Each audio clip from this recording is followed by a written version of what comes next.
dos senhores, eventualmente haja um desabamento e haja morte, e o laudo ateste que a estrutura estava hábil, estava apta a passar ainda mais pelo prazo quinquenal até a próxima vistoria, os senhores podem ser responsabilizados por homicídio culposo.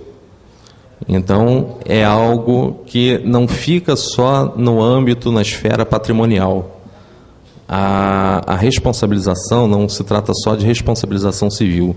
Tem que se analisar essa lei, as leis que vêm surgindo em relação a isso, no âmbito global, dentro do que o país tem de legislação de responsabilização. Inclusive, as empresas que estejam atuando como certificadoras, elas também vão ser responsabilizadas pelos atos dos seus empregados, porque o patrão, né, o preponente, é responsável pelas ações do preposto. Então, fazer uma lei que transfere esse ônus para o particular tem que ser feito com cuidado, tem que ser feito com discussão, tem que ser feito com consulta pública, e eu realmente não acompanhei o iter legislativo. Talvez os técnicos da prefeitura possam dizer isso com mais propriedade, quais foram os resultados dessas consultas públicas, principalmente com os senhores, que são os principais interessados da lei. Tá bom? Obrigado. Muito obrigado, doutor Márcio.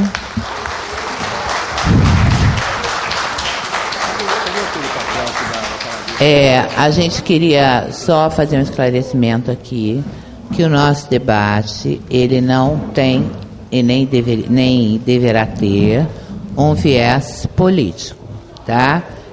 A gente tem que se ater à parte legal e reafirmando que os nossos convidados, todos os nossos convidados aqui, abordarão temas técnicos, e agradecer a felicidade do Dr. Márcio em fazer a exposição, apenas ressaltando que se o prefeito avançou ou não nos compete discutir no momento. Eu estou passando a palavra para o arquiteto Silvio Coelho, para ele dar explicações ou rebater, aí fica a critério dele, em 10 minutos, falou? Obrigado. Bom, vou falar sobre algumas coisas, outras, infelizmente, eu acho que não cabe à prefeitura falar, né? Mas antes de falar, queria deixar claro aqui que em hora nenhuma eu ou Veronese nos sentimos ofendidos ou acuados pelas perguntas de vocês, não. Quer dizer, vocês podem fazer as perguntas que vocês quiserem, tá? Estejam à vontade, não tem problema nenhum. O que a gente puder responder, a gente responde. O que a gente não puder responder, a gente não vai responder, óbvio, né? Mas eu só, como pedi ontem, né, só posso responder sobre auto-vistoria, né? Sobre outras coisas que não dizem respeito a isso, a gente não teria nem como responder. Tá, mas em hora nenhuma me incomodou nem o tom, nem o assunto perguntado. Bom, quanto a algumas questões aqui levantadas pelo advogado Márcio, né, eu tenho alguns comentários, né? Essa questão de responsabilidade civil e criminal, eu entendo, e eu não sou especialista nisso, que ela já faz parte da atuação profissional de vocês. Vocês, quando assinam uma responsabilidade de obra hoje, e como já assinavam há 50 anos atrás, ou desde que a engenharia foi inventada, vocês já estavam sujeitos a serem acionados civil e criminalmente. Não porque vocês estavam assinando um laudo, atestando as condições da edificação, não. É porque isso é inerente à profissão de vocês. Isso está no Código Civil, está no Código de Postura, está em todos os códigos. A auto-vistoria não inventou esse risco. Esse risco, ou melhor, essa propriedade, essa capacidade de vocês serem processados civil e criminalmente, isso faz parte da profissão que vocês escolheram. Assim como médico também, assim como advogado, assim como qualquer profissional que exerça mal a profissão. Citar que é prisão para quem for assinar o laudo, quer dizer, prisão para quem for assinar mal o laudo. Prisão para quem exercer mal o trabalho, independente de que trabalho seja. Tá? A auto-vistoria também não inventou isto. Tá? Deixa eu deixar bem claro isso aqui também. Tá? isso tudo para mim não é uma novidade. Quer dizer, parece ser novo isso, porque esse trabalho de autovistoria é novo, né? E as pessoas, quando viram essa possibilidade, eu cada vez tenho mais essa leitura, entenderam que era uma possibilidade nova de trabalho, um mercado novo que se abria.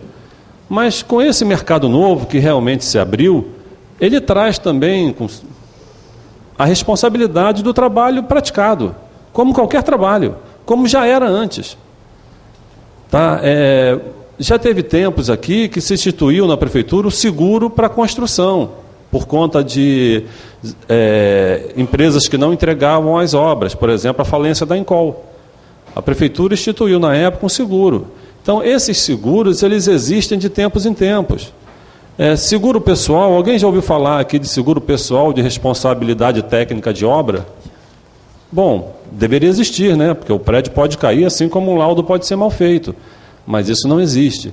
Então, eu queria só alertar para uma coisa que a gente fica, às vezes, no pânico, no excesso, né? A gente fica imaginando só o que pode acontecer quando desabar tudo, né? Mas isso pode acontecer hoje, podia acontecer ontem e já estava tudo aí previsto nas leis existentes. Nada disso foi inventado pela autovistoria. O risco de vocês fazerem um trabalho bom ou mal em relação à autovistoria é igual ao risco de vocês fazerem um trabalho bom ou mal em relação ao trabalho que vocês já executam hoje. Quer dizer, qual é esse risco? É a formação de vocês. É o trabalho que vocês exercem. Vocês, profissionais, têm uma oportunidade de mostrar para a sociedade qual é o real valor de vocês. Eu fui numa palestra no Instituto de Engenharia Legal e escutei, assim, até para o meu espanto, que as pessoas entendiam que a sociedade via o trabalho de engenheiro como um complicador de obra. Eu nunca vi desta forma, né? Eu sempre achei que o arquiteto é que fizesse isso, não o engenheiro, né? Mas eu acho que complicasse, encarecesse. Todo mundo fala, bom, já veio um arquiteto, agora fez um troço, né? Eu nunca imaginei disso, que também o engenheiro fizesse isso. Para mim foi bom, mas foi espantoso ter ouvido isto, né? Mas, enfim, é óbvio que isso é uma brincadeira, né? Mas eu entendo que esta é uma oportunidade que nós temos de mostrar para a sociedade qual é o valor do nosso trabalho, para que nós realmente servimos, mas só poderemos fazer isso com a boa prática, com a boa execução. Então, que se separe mesmo, que se processe o mal profissional, para que seja separado mesmo o joio do trigo, mas que isso não prejudique mais aquele que exerce a profissão decentemente, adequadamente. Por isso que a gente escreveu lá no texto que era um profissional adequado, legalmente habilitado. Tá? Se você paga o CAL, se você paga o CREA, mas se você não tem condições, porque você não está apto para aquilo, é melhor não fazer, porque tem responsabilidade. Tem o ganho monetário? Tem, mas tem responsabilidade, como qualquer trabalho. Tá? A gente não está aqui para dar prêmio nem bônus para quem não quer trabalhar, não. Tem trabalho, mas tem a responsabilidade que vem junto com ele. A respeito das incongruências legais, posso falar do decreto, tá? Não da lei, porque não participei. Algumas delas foram propositais mesmo. A gente entendeu que poderíamos aproveitar a oportunidade de um decreto e juntarmos coisas que eram boas de uma lei e de outra. A gente entendeu isso, fez isso propositadamente, tá? E escreveu nos considerando os decretos. Quer dizer, em hora nenhuma a gente teve intenção de passar desapercebido, nem assim não fingir que não foi, não. Sim, não é a melhor técnica, paciência, né? Nem sempre a gente faz as coisas com a melhor técnica, porque às vezes a melhor técnica é uma burocracia tão grande que empata a gente de fazer as coisas melhores, né? A gente fica buscando a melhor técnica e não faz o que tem que fazer. Quer dizer, eu sou um leigo em escrever decreto, né? Eu não sou advogado. Eu escrevi boa parte disso que está aqui, por isso que eu estou respondendo essa questão. Mas, depois de pronto, isso foi colocado para a Procuradoria. A Procuradoria do município analisou, quer dizer, ninguém indeferiu nada, isso foi publicado. É óbvio que o prefeito assume a responsabilidade, né, sobre isso. Né? Claro, né? E quem quiser julgar que há alguma incongruência, que busque, que julgue, enfim, que crie seus meios lá de ação ordinária. Esta forma que a gente escreveu aqui foi a forma que a gente entendeu que era a melhor forma que a gente tinha para escrever. Como eu disse na palestra, ela não é perfeita, né? Enfim, leis estão aí, algumas melhores, outras piores, mas a gente tem a clareza de que este é o primeiro passo, de que pode mudar. Tá? Que a gente não teve a pretensão de acertar de primeira. Então, o que a gente teve foi a coragem de fazer alguma coisa, né? de movimentarmos essa história, porque cansamos de ver só aquela comoção quando acontece algum acidente. Quer dizer, a gente vai ficar comovido sim, mas vamos ficar menos comovido com a tristeza e vamos ficar mais comovidos com a alegria de termos menos acidentes na cidade do Rio de Janeiro. Essa é só uma colocação.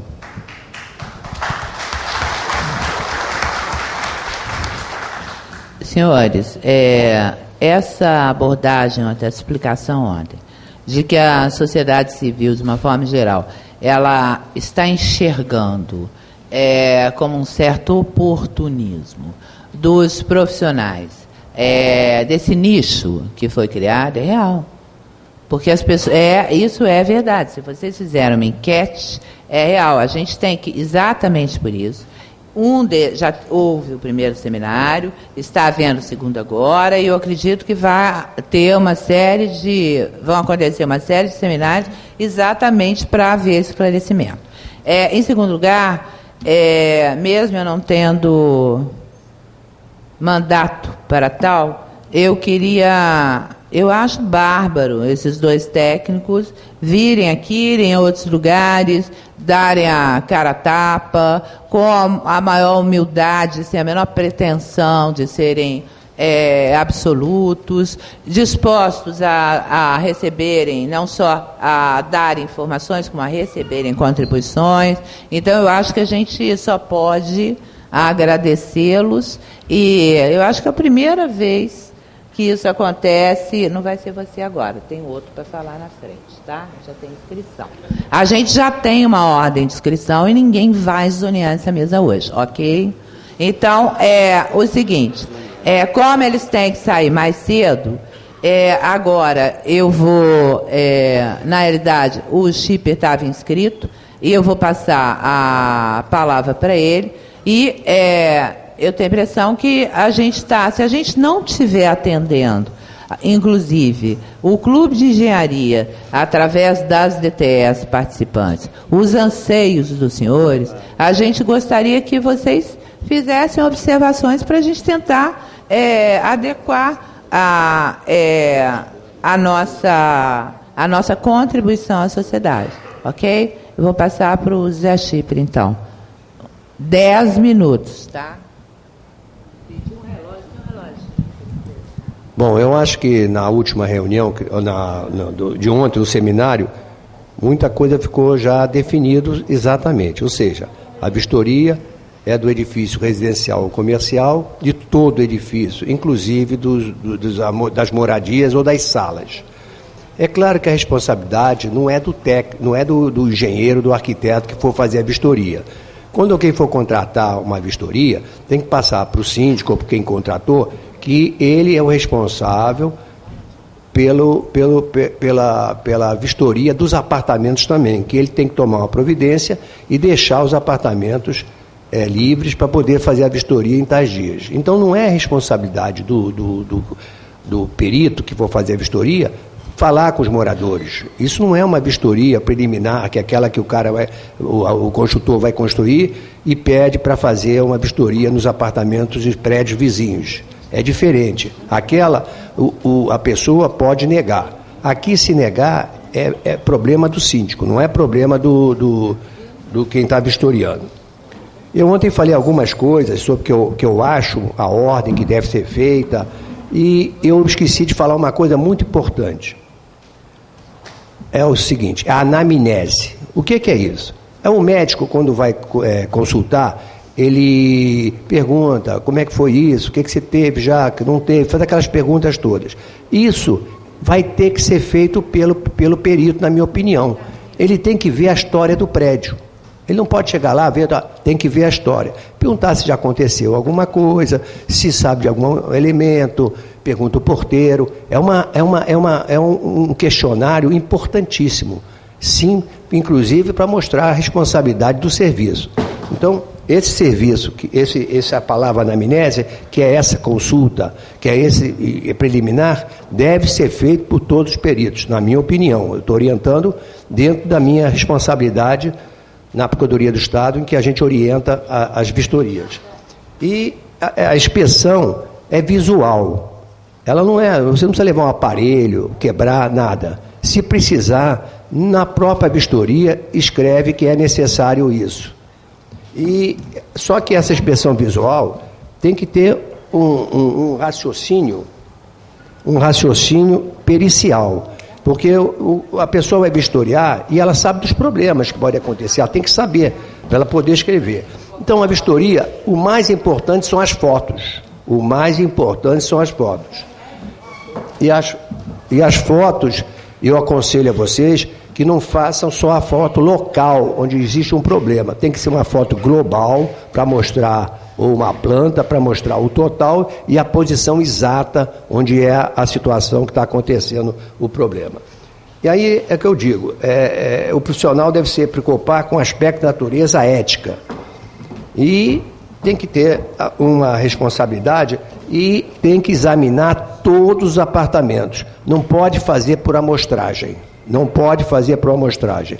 A vistoria tem que ser feita em todos os apartamentos ou salas, independente do prédio.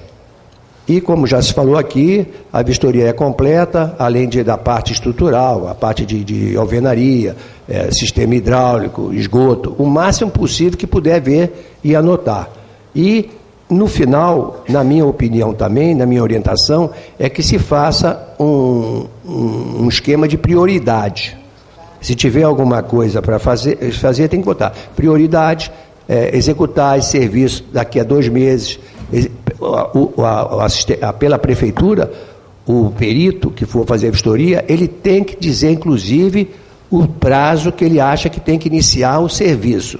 Ou seja, se ele notar alguma coisa que tem que ser de imediato, ele tem que falar daqui a 30 dias, esse serviço, daqui a 60, daqui a 90, para a prefeitura poder saber como ela vai agir.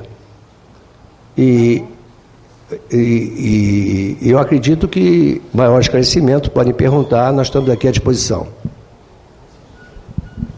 Só complementando aqui é o seguinte, não há a menor possibilidade, sem que haja um mandato judicial do proprietário, obrigatoriamente ter que abrir as portas da casa dele. A propriedade é privada, ele só abre se ele tiver afim, a menos que haja um mandato judicial. A lei municipal não é superior ao Código Civil. Você vai me desculpar, Chipper?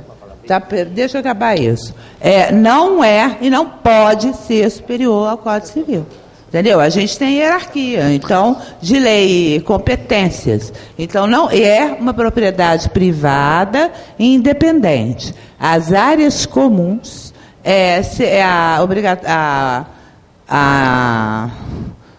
a realização da vistoria fica mais fácil. Agora, dentro do meu apartamento, se eu não quiser, não entra mesmo. Só com mandato